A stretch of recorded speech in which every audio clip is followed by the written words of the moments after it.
Hello, welcome to the channel. Today we're going to talk about something that might be causing a lot of pain and frustration in your life. The attempt to control others in relationships, whether it's with your partner, your parents, your friends, or even co-workers. All of us have tried to influence other people's behavior in some way. But here's the truth. This pursuit of control is one of the main sources of suffering in our connections. If you want to learn how to stop trying to control the people around you and live with more inner peace, don't forget to click the subscribe button and turn on notifications. This video might change the way you see relationships. Let's get started. First, we need to understand why we are so inclined to try to control the people around us. Often this happens because we project our own expectations onto them. We want them to behave in a certain way because it gives us security, comfort, or validation. But here's the problem. No one likes to be controlled. When we try to mold someone into our image, we are actually undermining trust and authenticity in the relationship. Moreover, trying to control another person is a battle lost before it even begins. You can influence, suggest, or guide, but ultimately, every individual has their own freedom of choice. And when we ignore this fact, we create unnecessary conflicts and feelings of resentment, both in the other person and in ourselves. What if I told you there's a way to handle this that not only improves your relationships but also brings you more inner peace? That's where Stoicism comes in. One of the central principles of Stoicism is the dichotomy of control. In simple terms, it states that there are two categories in life: things that are within our control and things that are not.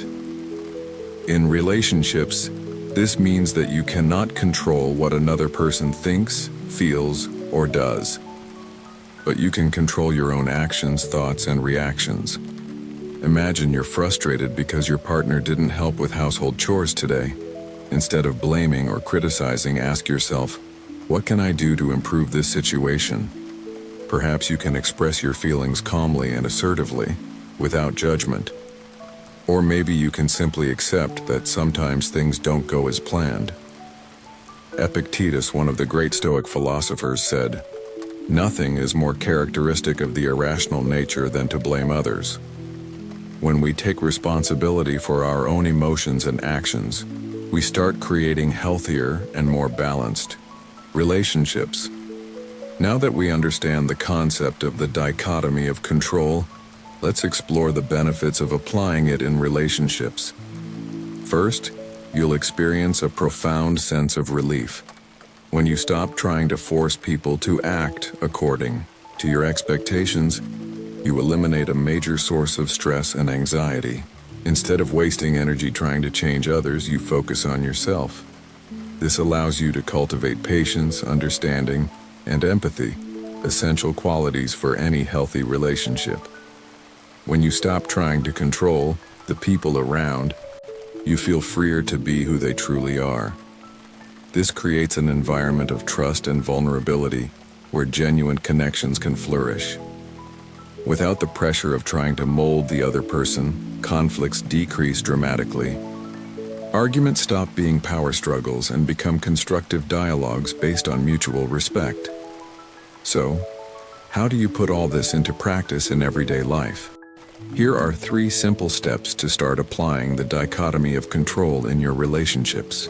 Whenever you feel frustration or anxiety in a relationship, pause and ask yourself, is this within my control? If the answer is no, accept the situation and focus on what you can do to improve it. Accepting people as they are doesn't mean tolerating harmful behaviors, but rather recognizing that each individual has their own limitations and imperfections. This helps reduce the desire to control.